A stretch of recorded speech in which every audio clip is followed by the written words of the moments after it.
this study. And it's a very meaningful project, probably in my over 30 years of academic life. I think this one probably is one of the most informative and also meaningful project to me. As what Simon has highlighted, there's a lot of interaction between my team and also the many colleagues in the area. And I must say, I learned more than what I gained in terms of publication of the book.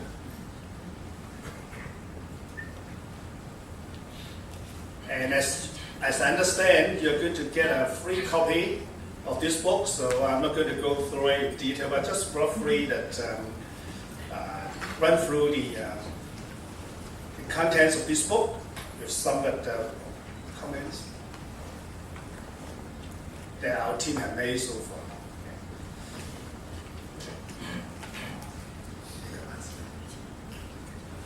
Right, as Simon just said, the name of the book is General Education Practices in Hong Kong, Articulation Across Sub-Degree and Degree Sector. And this has been an issue for a long time, and the Federation is really getting brave to undertake this exercise to look into the issues, which is very, very important in Hong Kong.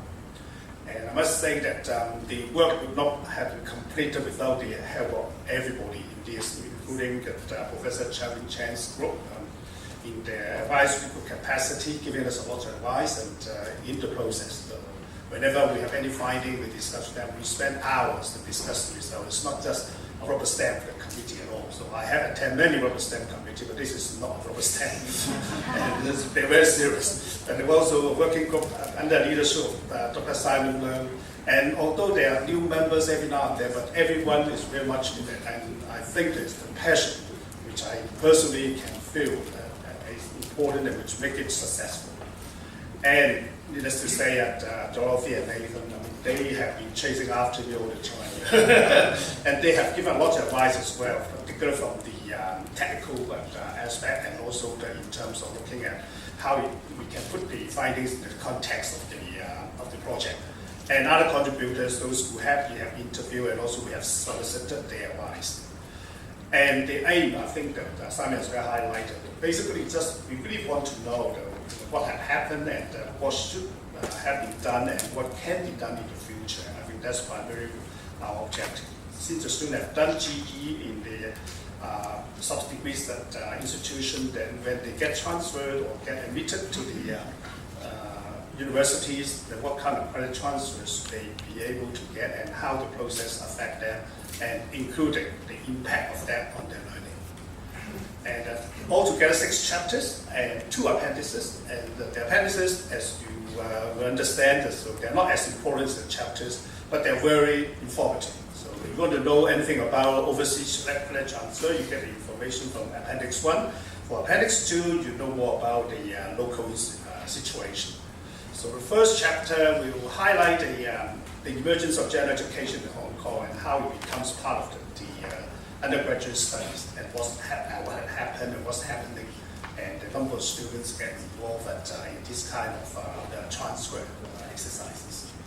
And the most important thing is that the scene understand what is general education. Right? General education has been defined differently in different institutions, and people have different concepts, which does affect the students' preferences in terms of the choices of courses that they need to do for completion of general education.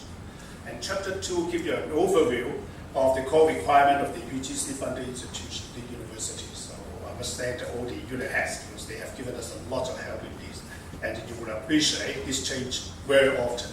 We are almost at the minute after I finish this chapter, and then we got some information. They have changed the requirements, so we have to update it again. So this is the most dynamic chapter in our writing process. So you have more details on that. And we also have identified a model which can encapsulate all the subjects or courses they offer by most of the institutions in Hong Kong. So the Karen Lucas model. So have a look at it, and I'm not saying that this is the best model, but this is a model that we can use to analyze the situation in Hong Kong. And we put all these institutions that we have interviewed and the findings into the context of category framework, and indeed that I can explain how we put all these courses together. And it does help the student have some kind of framework and to decide what to do and what subjects that they should choose in terms of general education. And we all look at the curriculum, the sub-degree sectors, so we list out most of the requirements, and you'll notice that we highlight a few that institutions in the sub-degree sector simply because they have the largest number of students in the sub-degree sector, and also that they have more students who participate in this research. And some institutions that they only have a small number that would like to join the research study.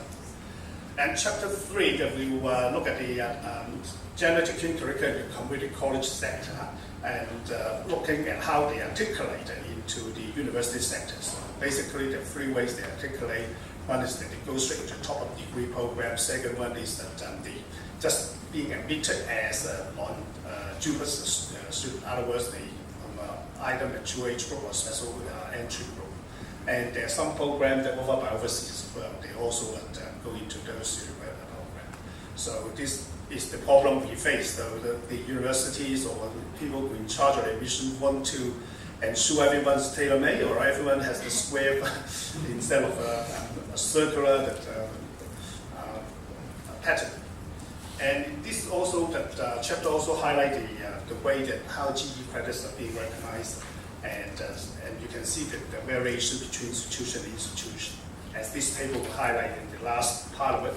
And you can see that the range from as low as 25% and up to as high as 70%. So it all depends on the institution. There are lots of variation, and that's why some students find it confusing. And chapter 4 will highlight the actual transfer, so credit transfer practice of senior year admission. So only for those of senior year admission. So we highlight the good practices. There are lots of good practices, and I think the federalists have done a very good job to provide a platform for the exchange of experience and sharing of good practice. And that's very important. There's no point to reinvent the wheel if someone already have done it very well. So we just follow and we just imitate what they have been doing. So including the UGC funded institutions, they also have lots of good things that we can learn from them. So this book will provide more information on this. Hopefully that every one of us can get something out of the book. And we also suggest that there may be a need for a centralized database to contain all the information on the GE courses as well as the credit transfer policies. And that will help the student as well as the institution that provide the education. We are told and they know that how best to provide to establish the procedures for the student to apply for credit transfer. And chapter 5, we will look at the experience of this student. After all, the students are the major stakeholders. We want to know how they feel, and particularly those of the first cohort who have started the 334 curriculum. So we look at their perception and look at the transfer mechanism that we use. And we also look at how they see that GE and this, my team as well as many of our colleagues, we have discussed this issue with, and they were pleased to see students have changed their attitude. The attitude towards GE have changed very positively. And also, I think that also a lot of comment from the student about the student in terms of the experience in learning and teaching. So they don't want, the teacher want them to do 2 + 2, but they don't want to do 2 + 2, they want to do something else. They want to be asked. And so we look at the senior year students as well. So we looked at although they have done the GE and the sector, but how do they feel about the experience in the senior years program? So I'm very pleased. I think we have made a lot of improvement, although in only a couple of years. And obviously our academic colleagues have worked very hard in order to make the program meaningful and useful for the students. And they have a lot of experience, particularly those of duplicate coursework and those additional requirement, etc., etc. And I must say that students who are going through this process from degree sector to degree sector, they have a very hard time. They have to study very hard in order to complete the whole program, so to speak, in 4 years.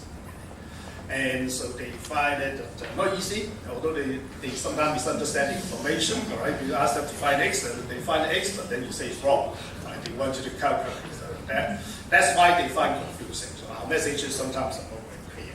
So last chapter, we just put forward some recommendations, and we hope that this recommendation will help, particularly the process of getting credit transfer and also the process of developing new courses to fit into this idea of providing